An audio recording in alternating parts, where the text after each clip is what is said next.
I never imagined I'd be at war with my HOA, but when they falsely claimed my family farm as their public campsite and began putting up facilities on my land, I had no choice but to fight back. What would you do if strangers started camping on your property while a corrupt HOA president married to a judge was trying to steal it from you? The roar of dirt bikes woke me at 7 a.m. on Saturday. I jumped out of bed, confused and furious. Who on earth would be riding across my land? I pulled on my boots and ran outside, only to find 3 teenagers racing across my north field, tearing through the winter wheat I had planted last fall. "Hey," I shouted, waving my arms, "this is private property. You need to leave right now." The kids stopped, looking startled. One removed his helmet and pointed toward a small sign I had never seen before at the edge of my field. It read, "Willow Creek Estates Community Recreation Area." "The HOA lady said we could ride here," the tallest boy explained. "She gave us permission yesterday." My blood boiled as I walked over to examine the sign. It was brand new, professionally made, and firmly planted in my soil. This 40-acre farm had been in my family for generations.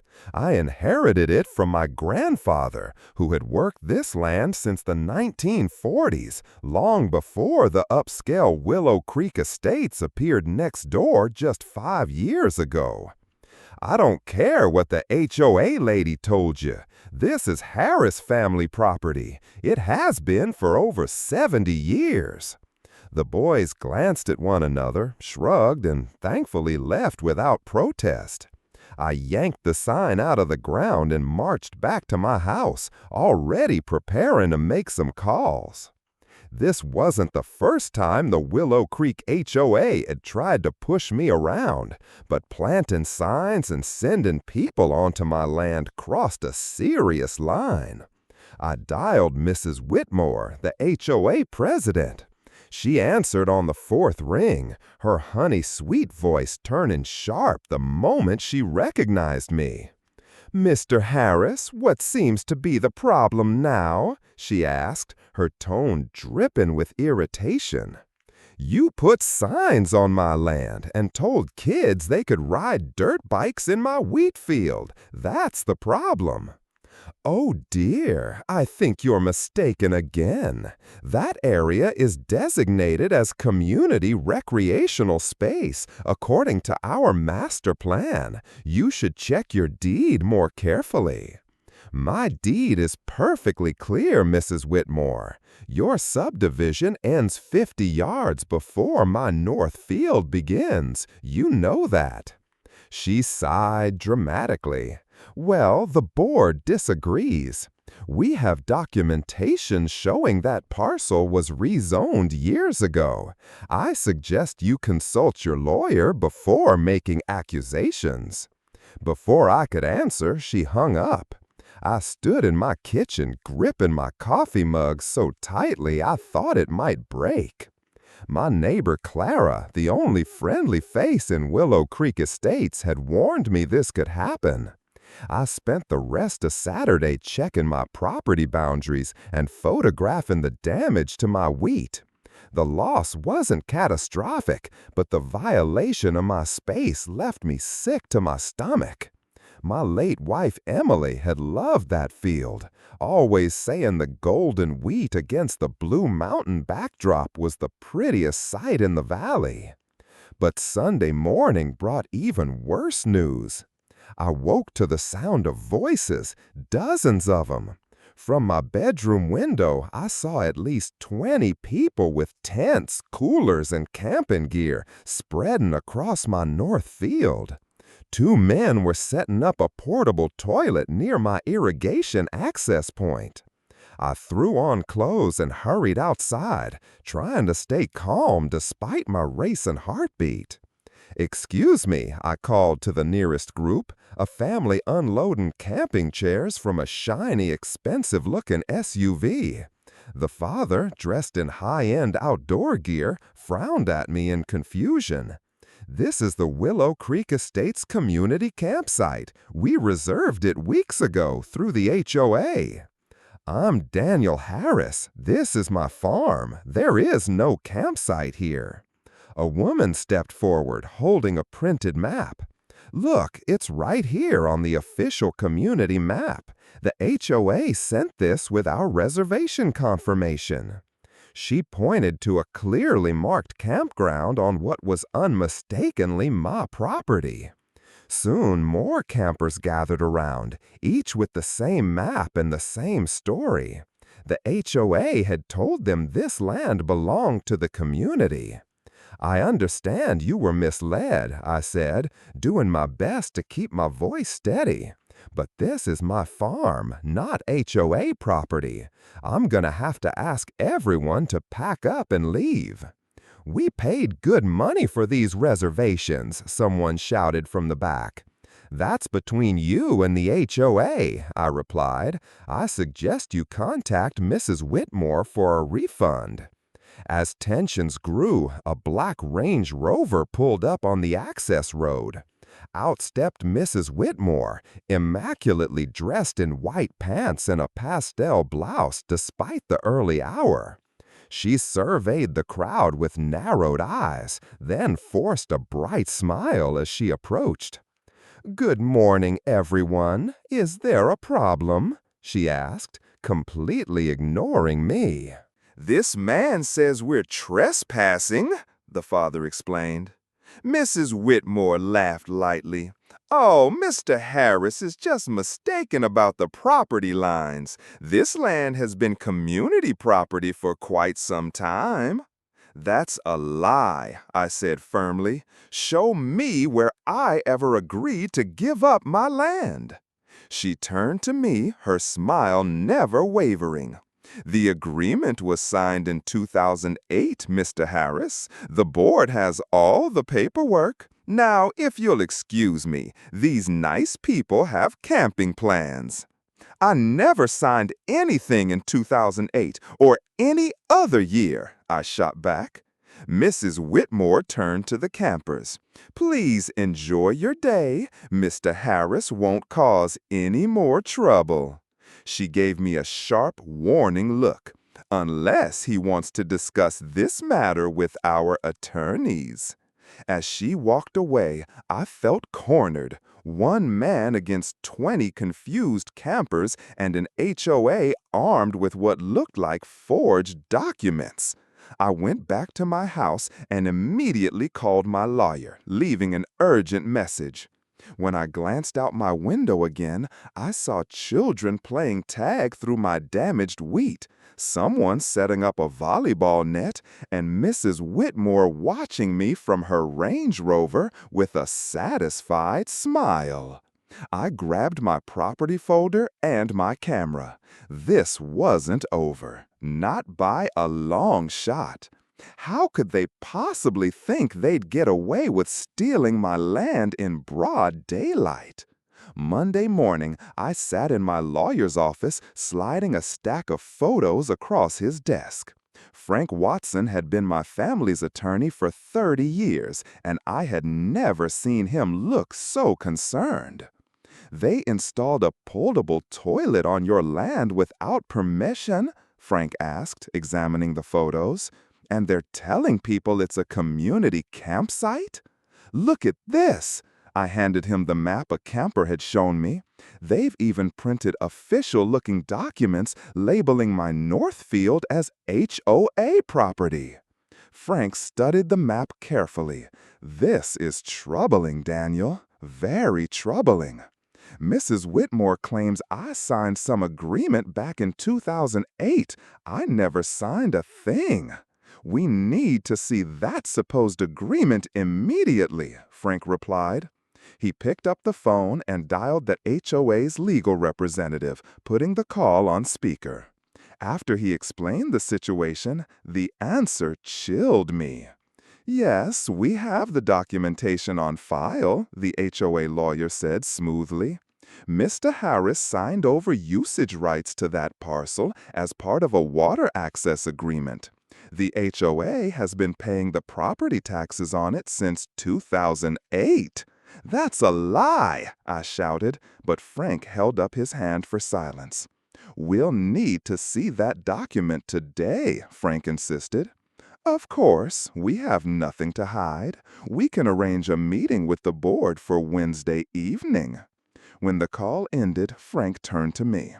Don't confront anyone until Wednesday. Document everything, but don't escalate. If they've truly been paying taxes on that section, things could get complicated. They haven't, I said firmly. I pay taxes on every inch of my farm. Then we'll prove it. Bring your tax records on Wednesday. I spent Tuesday at the county records office gathering every document tied to my property. The clerk, Mrs. Gonzalez, had known my family for years and helped me dig through decades of files. Something's not right, she said after several hours.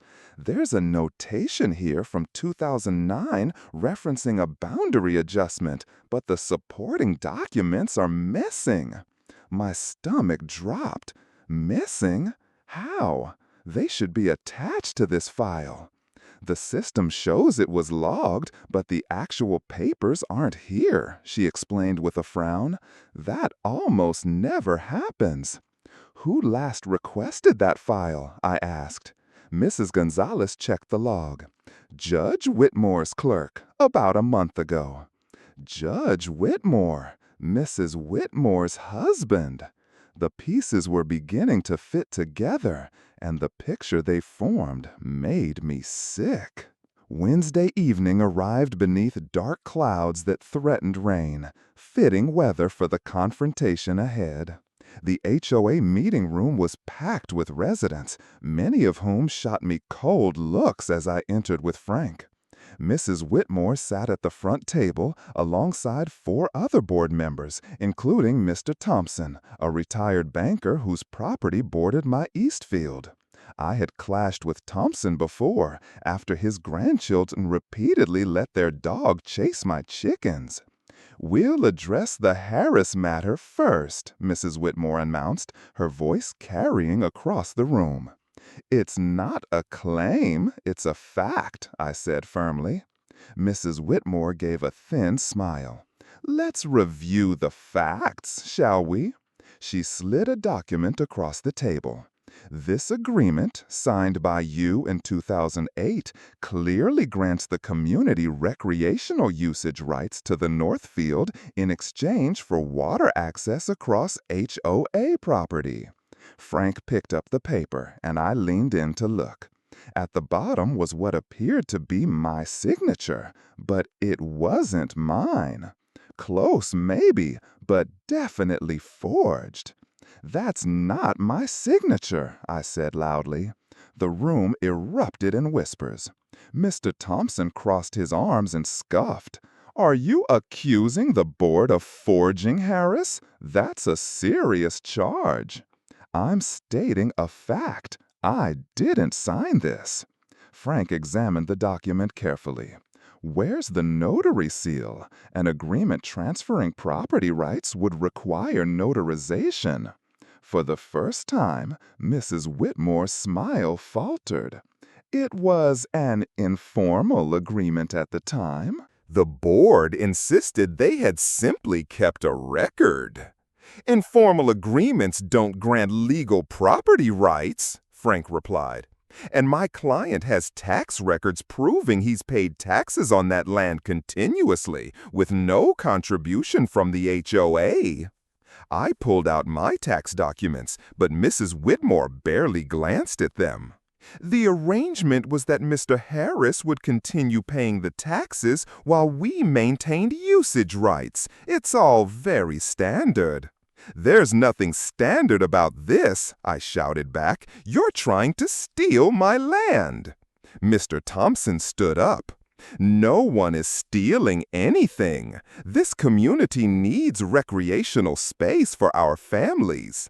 Your unused field is perfect for our needs. Why are you being so difficult? Because it's my field, I shouted, losing my temper. I grow wheat there. I have plans for that land. An older woman in the back raised her hand. I've lived here since before Willow Creek Estates was built. That field has always belonged to the Harris farm. Mrs. Whitmore shot her a glare. Mrs. Cattell, unless you have documentation to present, personal recollections aren't relevant. As the meeting devolved into shouting, I noticed my neighbor Clara slipping in at the back. She caught my eye and subtly motioned toward the door. Frank noticed too. "Let's take a 5-minute break," he suggested loudly. Out in the hallway, Clara pulled me aside. "Daniel, you need to know what's really happening. They're not just after your field for camping." "What do you mean?" I asked. "I overheard Mrs. Whitmore on the phone with a developer last week. They're planning to build luxury glamping cabins and charge residents premium fees. That's why they're pushing so hard." My blood ran cold. They're trying to commercialize my property. Clara nodded, and there's more.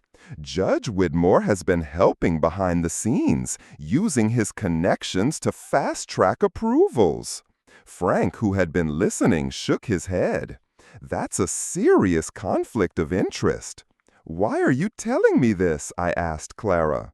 She smiled sadly. "Because they've made living here miserable for anyone who doesn't follow their rules perfectly. Just last month, they fined the Millers $500 because their grass was half an inch too tall while they were away at a funeral." As we returned to the meeting room, I felt a new determination. This wasn't just about my field anymore. It was about standing up to bullies who were making life miserable for the whole community. Mrs. Whitmore resumed the meeting with an announcement. "The board has voted to move forward with our community recreation plan for the North Field. If Mr. Harris continues to interfere, we'll be forced to seek an injunction." "On what grounds?" Frank demanded. "On the grounds that his interference is disrupting a community service that has been established for years." She smiled coldly at me. "Judge Whitmore has already reviewed the case informally and sees no issue with our position." The room fell silent as everyone processed the implications. A judge, her husband, had informally reviewed a case involving her HOA. As the meeting ended, I watched residents file out, many avoiding eye contact with me. Mr. Thompson approached, standing too close. "You're fighting a losing battle, Harris," he muttered. "This weekend is our annual summer barbecue. It's happening in the campsite area whether you like it or not. Hundreds of people will be there, including county officials. Do yourself a favor and stay away." As he walked off, Clara touched my arm. "Their lawyers will destroy you," she whispered. "Be careful." Walking home in the darkness, my mind raced with possibilities. I needed to find a way to prove my ownership before the weekend. As I approached my property, I noticed something new at the edge of my field. Workmen installing a permanent bathroom facility.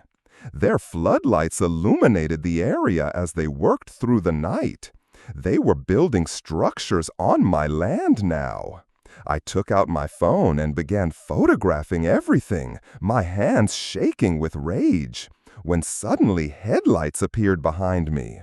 A vehicle slowed to a stop just inches away. The window rolled down, revealing Mrs. Whitmore's perfectly composed face. "Trespassing at night, Mr. Harris? That's not very neighborly." "You're trespassing," I shot back, holding up my phone. "I'm recording this conversation. This is my property, and I have the papers to prove it." She laughed, the sound sending chills down my spine. "Your property ends at the creek. Check the county records, Mr. Harris, and delete that recording if you know what's good for you." The Range Rover peeled away, leaving me alone in the darkness with nothing but questions and anger. I couldn't sleep that night. My grandpa's voice kept ringing in my ears. "This land feeds the family, Danny. Protect it with everything you've got." I pulled out the old wooden chest where we kept all the important papers.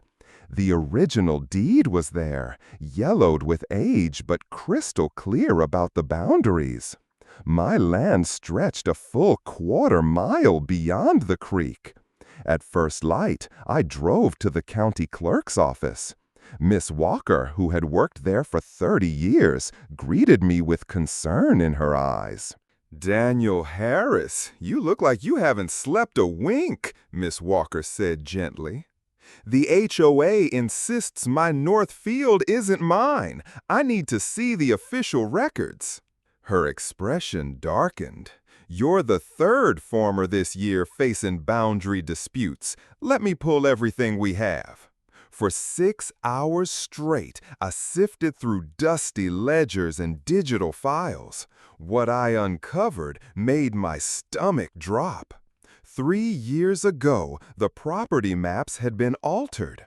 A small note mentioned boundary adjustment per Municipal Code 47.3. Yet when I asked Miss Walker about that statute, she couldn't locate it anywhere. "Something isn't right," she whispered, glancing around the empty office. "Changes like these require public hearings and written notifications to property owners. Did you ever receive any letters?" "Not a single one." She hesitated, then pulled up another screen. "The only person who accessed these records before the changes was—" She cut herself off. "Who?" I pressed. "I shouldn't say, but check who became county records administrator 3 years ago." On my phone, the answer appeared instantly. Judge Harold Whitmore. My hands shook as I drove home. The puzzle pieces were snapping into place. Judge Whitmore had the authority to alter county records. His wife, Mrs. Whitmore, led the HOA that suddenly claimed my land. But they'd overlooked one crucial detail. Back home, I unrolled my grandfather's irrigation maps. The water rights to the creek were separately documented, ironclad. Those rights, along with the entire irrigation system feeding the so-called campsite, were legally mine. Standing in my kitchen, staring at the spread of maps across the table, I felt a calm determination settle in. They might have influence, but I had the truth and the law. My phone buzzed. A text from Clara. "Emergency HOA meeting tomorrow. They're voting to sue you. Need to talk now." I met her at the edge of my property, hidden from curious eyes.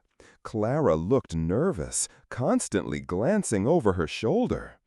"Daniel, it's worse than we thought," she whispered. "Mrs. Whitmore brought in a special legal consultant. They're claiming adverse possession." "What does that mean?" "If someone uses your land openly for long enough without interference, they can eventually claim ownership. They're saying the HOA has maintained that area for years." "That's a lie. I've farmed it every season." "I know, but they've produced photographs of HOA landscapers going back 5 years. Obviously doctored, but with Judge Whitmore backing them, who's going to question it?" Rain began to fall, soaking through my jacket. Clara stepped closer under her umbrella. And there's more. They're staging a community celebration on the campsite this weekend. It's a show of force, making their claim public. I kicked at the muddy ground, water splashing around my boots. And then it struck me. Water. Clara, who approved the plumbing permits for that new bathroom? She thought, the county inspector, I guess. Why? Because that bathroom drains into my wetlands, and I control the water flow. Her eyes widened. Daniel, what are you planning to do? I gazed across the land where strangers now roamed freely. I'm not sure yet, but they picked the wrong farmer to push around. That evening, I crawled beneath my house with a flashlight, studying the old plumbing diagrams. The irrigation channels feeding the camping area could be rerouted with just a few turns of key valves, all located firmly on my undisputed land. As night fell, I walked my boundaries, planting small flags at each valve. A plan was forming, but I needed more details. I called my old friend Tom at the water district. I need to understand exactly how the drainage works on my north field. That's a sensitive area, Daniel, Tom warned. Those are natural wetlands. Any disruption could cause problems. What kind of problems? Let's just say water always finds its way downhill and takes everything with it. I was about to thank him when he added, by the way, someone from the county called me asking about your water rights. The request came directly from Judge Whitmore's office. My stomach turned. They were moving fast. I had to move faster. The next morning, my lawyer called, her voice sharp with tension. Daniel, we've got a problem. Judge Whitmore denied our emergency injunction. The camping continues, and the HOA is fast-tracking their adverse possession claim. What does that mean? If someone uses your land openly for long enough without interference, they can eventually claim ownership. They're saying the HOA has maintained that area for years. That's a lie. I've farmed it every season. I know, but they've produced photographs of HOA landscapers going back 5 years. Obviously doctored, but with Judge Whitmore backing them, who's going to question it? Rain began to fall, soaking through my jacket. Clara stepped closer under her umbrella. And there's more. They're staging a community celebration on the campsite this weekend. It's a show of force, making their claim public. I kicked at the muddy ground, water splashing around my boots. And then it struck me. Water. Clara, who approved the plumbing permits for that new bathroom? She thought, the county inspector, I guess. Why? Because that bathroom drains into my wetlands, and I control the water flow. Her eyes widened. Daniel, what are you planning to do? I gazed across the land where strangers now roamed freely. I'm not sure yet, but they picked the wrong farmer to push around. That evening, I crawled beneath my house with a flashlight, studying the old plumbing diagrams. The irrigation channels feeding the camping area could be rerouted with just a few turns of key valves, all located firmly on my undisputed land. As night fell, I walked my boundaries, planting small flags at each valve. A plan was forming, but I needed more details. I called my old friend Tom at the water district. I need to understand exactly how the drainage works on my north field. That's a sensitive area, Daniel, Tom warned. Those are natural wetlands. Any disruption could cause problems. What kind of problems? Let's just say water always finds its way downhill and takes everything with it. I was about to thank him when he added, "By the way, someone from the county called me asking about your water rights. The request came directly from Judge Whitmore's office." My stomach turned. They were moving fast. I had to move faster. The next morning, my lawyer called, her voice sharp with tension. "Daniel, we've got a problem. Judge Whitmore denied our emergency injunction. The camping continues, and the HOA is fast-tracking their adverse possession claim." "How is that possible? He's married to the HOA president.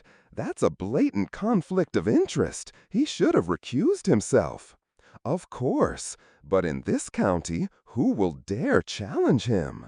From my kitchen window, I watched more cars pull up to the north field. Families unloaded coolers, chairs, and tents. Children ran across soil that had fed my family for generations. "What now?" I asked. "We appeal, but appeals take time.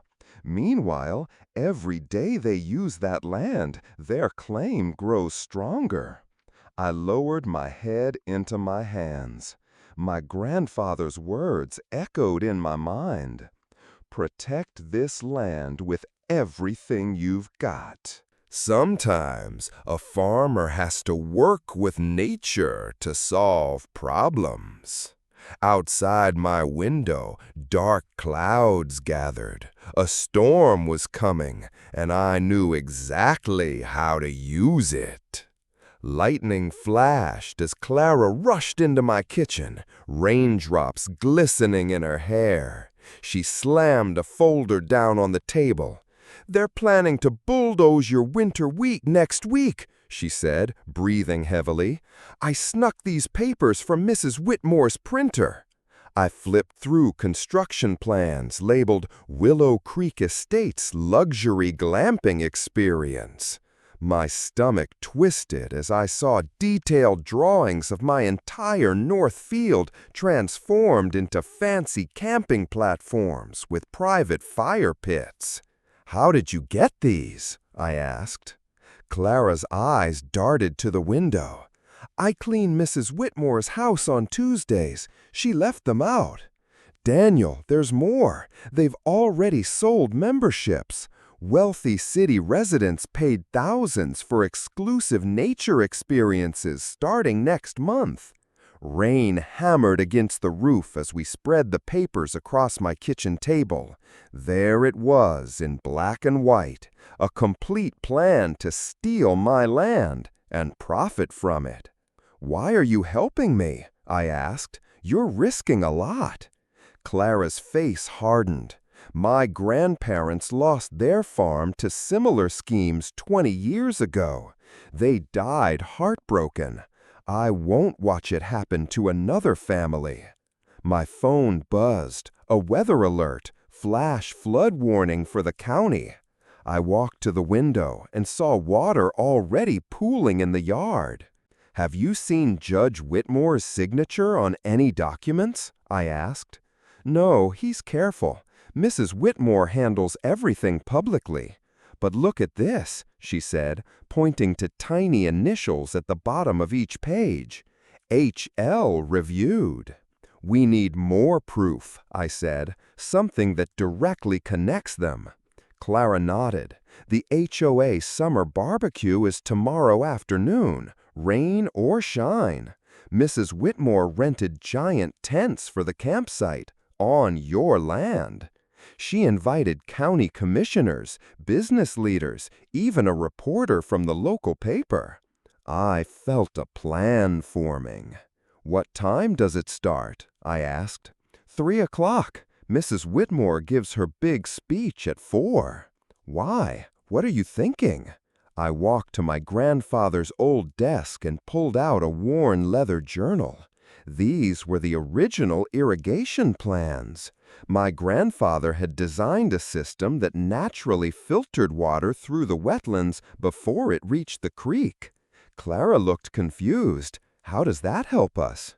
When they built that bathroom, they hooked into my irrigation system without permission. The pipes cross through legally undisputed land before reaching the north field. Understanding dawned on her face. So you control the water flow. Exactly. And with this storm, I glanced at the increasingly heavy rainfall. Daniel, what exactly are you planning? I showed her the journal pages. I'm not doing anything illegal. I'm simply going to restore the original water flow by disconnecting their unauthorized pipes from my system. And what will happen then? Nature will take its course. Water always flows downhill. The next morning brought even heavier rain. From my kitchen window, I watched workers struggling to set up party tents in my north field. Mrs. Whitmore supervised from her Range Rover, occasionally rolling down the window to shout orders. I put on my heaviest raincoat and boots and headed to the barn. The old irrigation control panel, hidden behind stacks of hay bales, had been installed decades ago by my grandfather, a simple system of levers and valves directing water across different parts of the farm. For an hour, I studied the diagrams, making sure I understood exactly what would happen. I wasn't going to pump sewage anywhere. That would be illegal. I was simply disconnecting pipes that should never have been connected to my system. At noon, I made my move. 3 valves needed adjusting. The first 2 were easy, located in the barn. The third required crawling under the old equipment shed. Mud soaked through my clothes as I worked the rusted valve handle. As I emerged, I spotted Mr. Thompson watching from the edge of my property. Our eyes met across the rainy field. He knew something was happening, but not what. By 2 o'clock, cars began arriving for the barbecue. Workers had managed to set up the tents, though water already pooled underneath them. A catering truck backed up to the illegal bathroom, now serving as a makeshift food prep area. I watched through binoculars from my upstairs window. The final piece of my plan relied on the storm continuing, and, as if answering my thoughts, thunder rumbled overhead. The rain intensified. At 3, the barbecue officially began. Despite the weather, at least 50 people huddled under the tents. Mrs. Whitmore moved from group to group, radiant in a red dress and white cardigan, introducing people. I noticed something odd through the binoculars. The ground around the bathroom building had begun to darken. Water was backing up exactly as I'd calculated. The natural flow patterns had been restored to their original design. The combination of heavy rain and unauthorized plumbing was proving disastrous for them. My phone rang. It was Clara. Daniel, are you seeing this? The ground is getting really soggy. I'm watching, I replied. Mrs. Whitmore just got mud all over her shoes. She's furious, blaming the catering company. I almost felt sorry for the catering staff. Almost. At 10 minutes to 4, Mrs. Whitmore climbed the small stage they'd set up.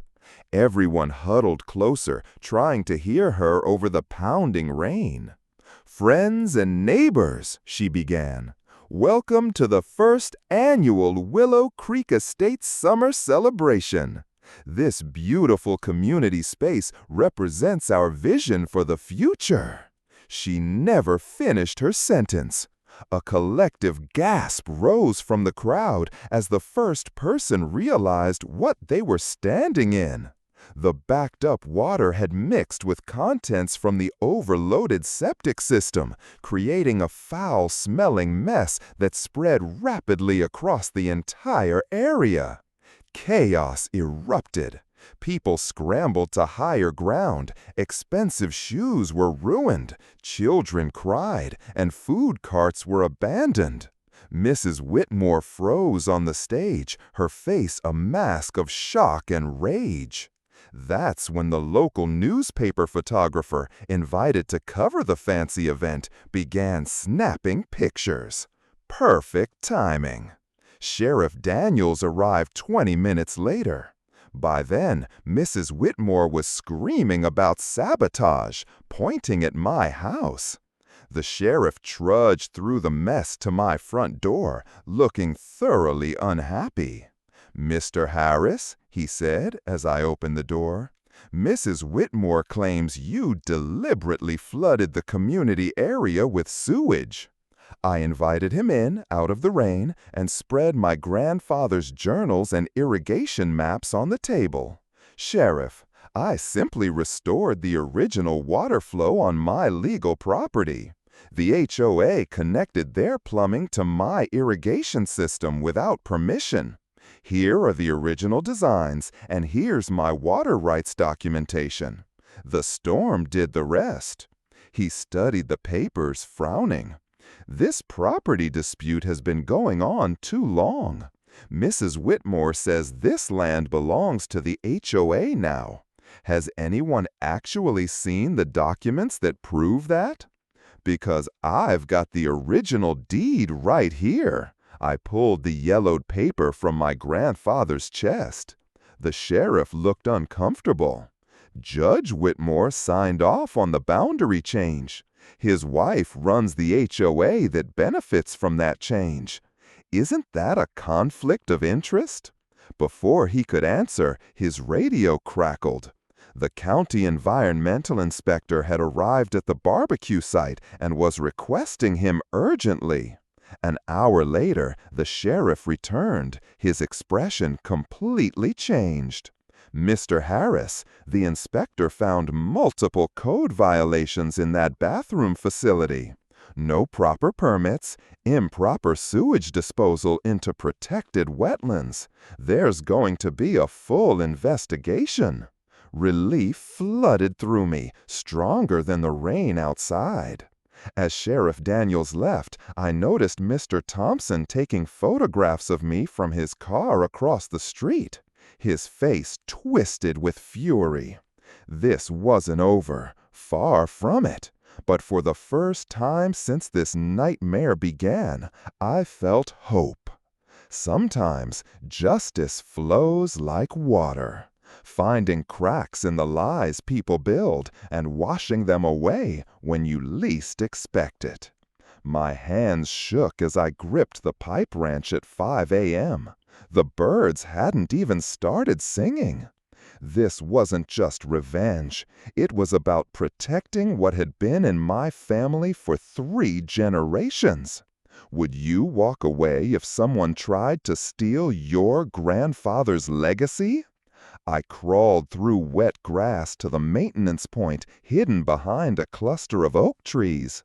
The metal access cover was heavy, but anger gave me strength. Inside, I could see the illegal plumbing the HOA had installed without a single permit. They had connected their fancy new bathroom directly to the main sewer line, cutting across my wetlands without permission. "This is technically tampering," whispered a voice in my head. But was it really tampering if they had no right to install it in the first place? I wasn't redirecting sewage illegally. I simply disconnected pipes they had no permission to install and restored the natural water flow through my wetlands. The backed-up system would handle the rest when people began using those bathrooms. Nature can be messy when humans try to change how water moves. My phone buzzed. A text from Clara. "They're setting up early. Chocolate fountain, live band. Mrs. Whitmore ordered champagne." I felt sick. Not because of what I'd done, but because they were so confident they'd won. My grandfather's photo seemed to watch me from my wallet as I walked back to the house. "I won't let them take what you built," I promised him. By 11 a.m., luxury cars filled the makeshift parking area created by cutting down 3 of my apple trees. Children ran with balloon animals while caterers arranged tables with fancy foods. A banner above the stage read, "Willow Creek Estates Annual Victory Celebration." Victory! This was my land. Mrs. Whitmore arrived, wearing a white pantsuit that probably cost more than my monthly mortgage. Her husband, Judge Whitmore, shook hands and laughed with people who slapped his back. Mr. Thompson directed teenagers where to place games and activities. Nobody noticed the soggy patches appearing near the bathrooms. I sat on my porch with binoculars, watching as Mrs. Whitmore took the stage at exactly noon. The microphone squealed as she tapped it. "Welcome, neighbors!" Her voice boomed through speakers mounted on my trees. "Today, we celebrate another successful year of making Willow Creek Estates the most desirable community in the county." People clapped. I zoomed in with my binoculars. "And I'm thrilled to announce that next spring we'll begin construction on our exclusive members-only glamping retreat right here on this beautiful land." A child screamed near the bathrooms. At first, people ignored it, thinking it was just play. Then a mother shouted. The ground around the portable toilets had turned dark and wet. A horrible smell drifted across the party as sewage began pooling around expensive shoes and picnic blankets. Through my binoculars, I watched Mrs. Whitmore's face change from confusion to horror. Judge Whitmore covered his nose. Mr. Thompson slipped and fell while trying to redirect children away from the mess. "Everyone stay calm!" Mrs. Whitmore's voice cracked through the speakers. But it wasn't a small plumbing issue. It was a disaster. As more people used the bathrooms, more sewage backed up. The chocolate fountain was abandoned as guests scrambled for their cars. I called Sheriff Daniels myself. "Sir, there's a situation at my farm. The HOA has installed illegal plumbing on my property, and it's malfunctioning badly." When Sheriff Daniels arrived 30 minutes later, the party was in chaos. Mrs. Whitmore's white pantsuit was spotted with brown mud up to her knees. She pointed at me as I walked down from my house. "He did this! He sabotaged our event!" Sheriff Daniels looked tired. "Mrs. Whitmore, do you have permits for this plumbing work?" His words cut through the mess. Her mouth opened and closed like a fish out of water. I handed the sheriff my folder of documents. "This is my property line survey from 1978 when my grandfather bought this land. This is the water rights certificate showing I control all water flow through the creek and wetlands. And this is where they installed plumbing without permits, environmental impact studies, or my permission." The sheriff flipped through the papers, nodding slowly. "Mr. Harris here says he disconnected unauthorized plumbing on his legal property." Sheriff Daniels asked Mrs. Whitmore again, "Did you get permits for this work?" Judge Whitmore stepped forward. "Daniel, surely we can discuss this reasonably." "That's Sheriff Daniels to you, Judge," the sheriff interrupted. "I'm asking about construction permits." As people loaded crying children into cars, I noticed Mr. Thompson taking photos of me from across the field, his face twisted with hate. He mouthed, "This means war," before turning away. I should have been scared. The HOA had money, power, and connections. But watching them flee from my land, covered in their own mess, I felt something I hadn't felt in months. Hope. The sheriff scribbled in his notebook as environmental officers arrived to assess the damage. "You might want to lawyer up," he whispered. "They won't take this lying down." Little did I know how right he was. The lawsuit hit me 3 days after the sewage disaster. Mrs. Whitmore's lawyer delivered it personally, smirking as I signed for the envelope. Inside was a novel of legal language accusing me of everything short of murder. Would you believe they wanted $2 million for intentional infliction of emotional distress? My stomach twisted as I called every lawyer in the county. Most refused when they heard I was up against Judge Whitmore.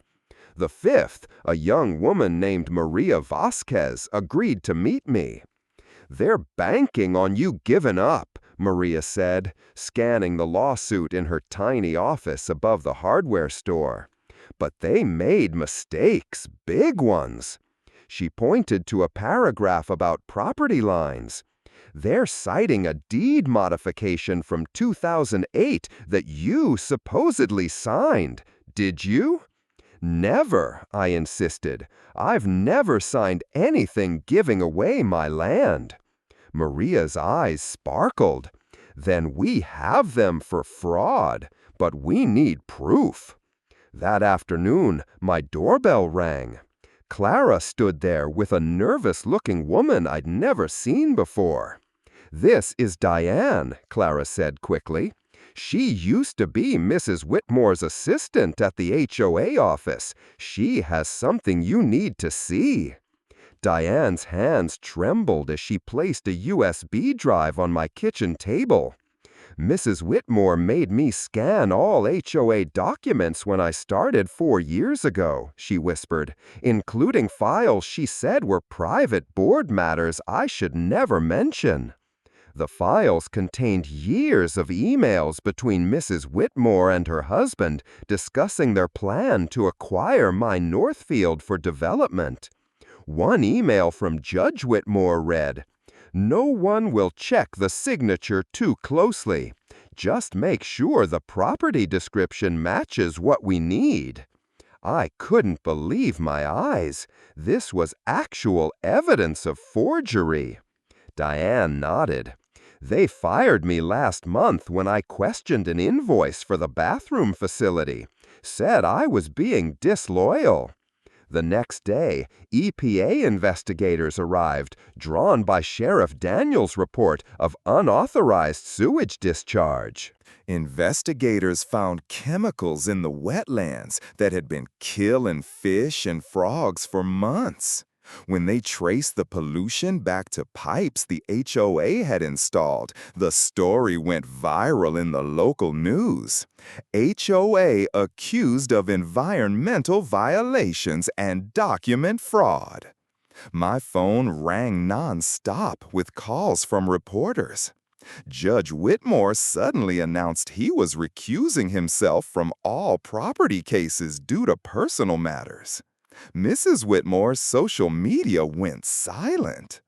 The real shock came during the emergency community meeting called to address the recent regrettable events. I sat in the back, feeling every stare and whisper as I entered.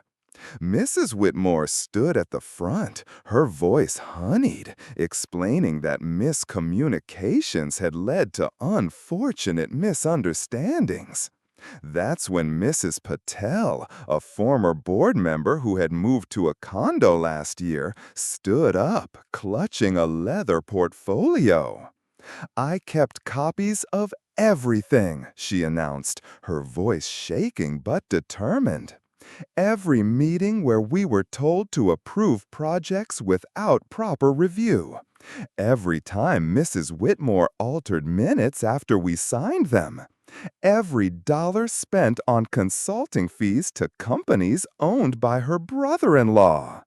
The room erupted. People jumped to their feet, shouting questions and accusations. Mr. Thompson tried to quiet everyone, but his authority had vanished. My sister lost her koi pond because Mrs. Whitmore said it violated HOA rules. Then she built the exact same pond in her backyard the next month, yelled one woman. They fined me $500 for parking my work truck overnight when my mother was in the hospital, shouted another man. Years of resentment poured out like floodwaters breaking through a dam. Over the next few weeks, as investigations deepened, neighbors stopped by my farm. Some brought apologies, others brought pies and casseroles. Many shared stories of HOA bullying and selective rule enforcement. The county land office restored my original property lines after reviewing evidence of document tampering. Mrs. Whitmore and Judge Whitmore quietly put their house up for sale and moved to Florida. Mr. Thompson resigned from the board, citing health concerns. Clara organized a community meeting at the library to discuss healing the neighborhood. More than 50 people attended. What if we created a community garden space? Someone suggested. A real one with proper agreements and permits, another added. I thought about my grandfather who believed farmland should feed communities. I might be willing to lease an acre, I said slowly, with a real contract and respect for the land. The following spring, Clara helped coordinate a proper lease agreement for a corner of my property farthest from the wetlands. Families planted vegetables and flowers in neatly marked plots. Children learned how to grow food. The new HOA board, led by Mrs. Patel, created transparent rules and fair enforcement procedures. The day the backhoe arrived to remove the illegal bathroom facility, I watched from my porch with mixed feelings. The legal battles weren't completely over, but the criminal investigation into document fraud had Mrs. Whitmore and her husband negotiating plea deals. Clara brought me a cup of cider made from my own apples and sat beside me. "You could have given up," she said quietly. "Most people would have." I sipped the sweet cider, watching a group of kids learn how to plant tomato seedlings in the community garden space. It's not just about the land, I realized aloud. It's about standing up to bullies who think rules don't apply to them. The sewage incident hadn't been my proudest moment, but sometimes, as I watched new life taking root in properly cared for soil, I thought, you have to get your hands dirty to grow something good.